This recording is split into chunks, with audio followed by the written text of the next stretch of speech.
Now, he is doing his second spot tonight ever because he did a fresh comedy competition during Fringe, and I've heard, from what I've heard, they were all fucking brilliant. And what I like about the new acts coming on and being fucking brilliant is that I'm gonna, after the show, I'm gonna take them and I'm gonna, just don't pretend like there's a show on. Don't you worry. It's all right. Don't worry. I'm not doing any material. It's fine. It's not funny. It's definitely secondary to what you're saying.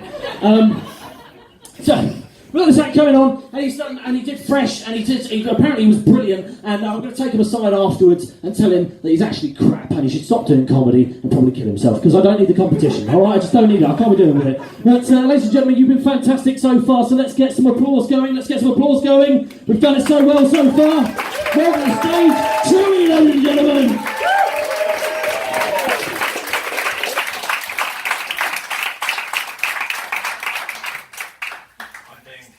I've broken it already. There we go. So yes, professional. I've been introduced so pretentiously with a single name, not even a real person's name. My name is Chewie, like the Star Wars character. There's so many women here, you've just lost interest. It's excellent. With such a pretentious name, there's only really one place that I can be from. I'm from Wellington, the home of artisanal handcrafted beer, artisanal handcrafted chocolate, and artisanal handcrafted vegan free-range organic wankery. But it's not that drove me out of Wellington. It was the danger. And I know you don't think of Wellington as a dangerous place, but it is. My neighbourhood was terribly dangerous. I came to the realisation that I had to move one night when I was coming home, and there were 15 drag queens standing in my street brawling. And we're talking like, not, oh, I wonder if that's a man or a woman. More like, I wonder, no, he's definitely a truck driver in a wig. Those are great shoes, though. And you could really see the shoes because they were beating each other with them. I've never seen so much wig glitter just everywhere. So I did what anybody would do, and I stood and watched. Sitting there eating my burger going, this is amazing. And eventually they stop hitting each other and look up and they're all looking at me. And then one of them does, what are you looking at, honey? And that's when I knew that it was time to leave. I had to get out of town. So I moved back to the home island, to my home city. City, loosely, Timaru. Yes. What Simon said earlier is absolutely true. Masturbation is a language. But it's quite comforting to return back to the place where you grew up, the neighbourhood that you walked to school from, and everybody's still there and nothing's really changed, and you wander around and you really get a vibe of the city when you return to a neighbourhood like that. You know, the places we used to kick balls around in the park, or your friend lived down the road and he's back for summer, and all of that sort of stuff. It's great. And one day when I'm wandering around marvelling at how nothing's really changed, and it's really comforting, you hear those things through open windows, just happy family things, like kids playing and mum getting dinner ready and, Kevin!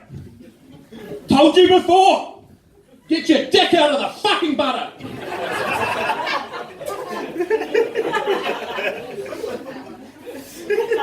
And I was shaken. I was standing on the street. There was so many questions came out of that. Who is Kevin? How many times has he been told? I mean, is Kevin like a young lad on the verge of sexual discovery, trying to find out what he's all about? Or is Kevin like the sainted grandfather who's returned home? Occasionally wandering into the kitchen, bathrobe open, to sexually molest the spreadables. Was it hard or semi-soft?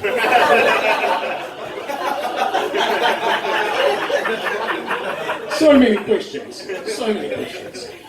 So I decided Timaru probably wasn't for me. So I moved here to Dunedin, a place that I studied. And I must say, this is the most people I've seen crammed into a Dunedin basement in many, many, many years. There were a lot more dudes, and I can't remember the rest. But I mean, there's comfort in returning to the place that I studied as well. I found a lovely little neighbourhood and a lovely little house and settled down. It was great. And it was, we were just sitting back. We'd recently bought our house and just watching TV and just enjoying things. And then we hear a thud on the outside of the house. That's weird, maybe we didn't hear that. And another thud. And then another. What was that? So I parted the curtains, and there was this shambling, dishevelled, drunk man who had kicked over a bin and was hucking old potatoes at the front of our house. So I went out and I asked him, "Excuse me, sir, is there a problem? Can I assist?" And he, whipping another potato at my head, went, "You did this!" So I closed the door and I called the police. And the Dunedin police, in all of their wisdom, sent one lady cop. And so we were watching between the blinds. The police car turned up, sirens going. She stood out, hands on hips. I went, "Fuck's sake, Shane, not again. Get in the bloody car." And I knew that I was home. Thanks very much.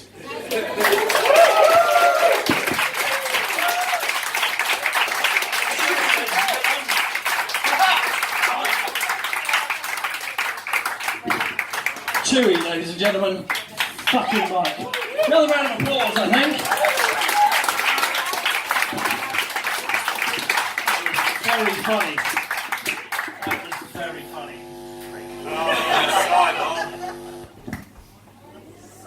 My mistake. Just stand there. It's the future of your career.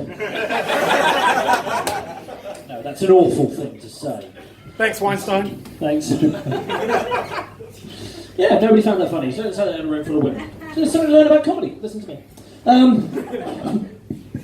So yes, I'm just going to adjust this mic before we get last on. Although he was talking about the virtues of Dunedin, and this is my Dunedin is.